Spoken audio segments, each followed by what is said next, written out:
We have Jay, Eddie, me as always, the cameraman, and our speaker, Stephanie. According to StatisticBrain.com, there are approximately 7 to 9 million animals put in one of the 5,000 shelters across Oklahoma every year. These animals are often the offspring of beloved house pets or rejected animals from breeders that didn't turn out quite the way the breeder had hoped. We as human beings should be providing a solution and stop adding to the problem of pet overpopulation. Today I'm going to discuss some statistics of homeless animals, ways in which we can reduce the pet overpopulation, ways in which backyard breeders are adding to the problem, and how we can make a change. Let's begin with some statistics. As I had mentioned before, roughly 7 to 9 million animals are put in one of 5,000 shelters every year. Out of those 7 to 9 million animals, 60% of dogs and 70% of cats will be euthanized. And even sadder, 2% of cats and 15% of dogs will actually make it back to their homes. That is a lot of unnecessary deaths. And according to actphilly.org, for every one animal that is comfortably owned at home, there are 4 animals that will become homeless and end up in a shelter. This can be very costly to taxpayers, costing upwards of $2 billion per year to shelter, care for, euthanize, and dispose of these homeless animals. You might be asking yourself, why don't more people adopt? 70 million Americans already own at least one dog or cat. That means that 70 million animals have a home, and we still have an overpopulation between 7 and 9 million a year. That's a lot of animals. And that brings us to reduction. If we can adopt more, what can we do to reduce the population? Spaying and neutering animals is the first step in reducing the population. According to SpayOK.org, for every intact male and female that produce one litter, they can produce 67,000 animals over the course of their lifetime. That's a lot of dogs and cats.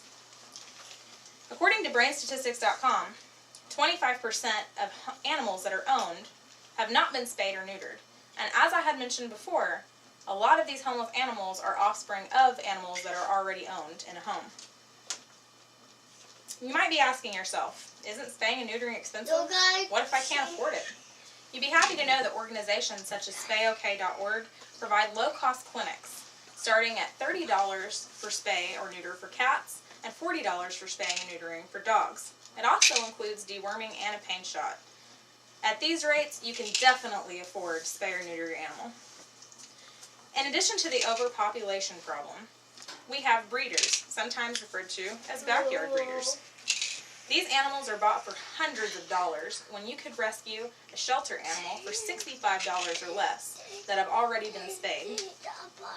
According to DogDirectory.com, there are 407 breeders registered in Oklahoma alone. If every breeder sold just one dog per day, that's 407 dogs that were sold. And if those people had just selected a shelter dog instead, that is 407 dogs that would have been saved from euthanizing that same day. Backyard breeders add to the problem of overpopulation. And the worst part, it's perfectly legal in all 50 states. According to the Animal Legal and Historical Center, 35 states, including Oklahoma, have laws in place for standard of care for these breeding animals. But these other 15 states, they have no laws at all. But even laws such as standard of care, that are supposed to make the life better for the animal, do not necessarily equate to a better quality of life.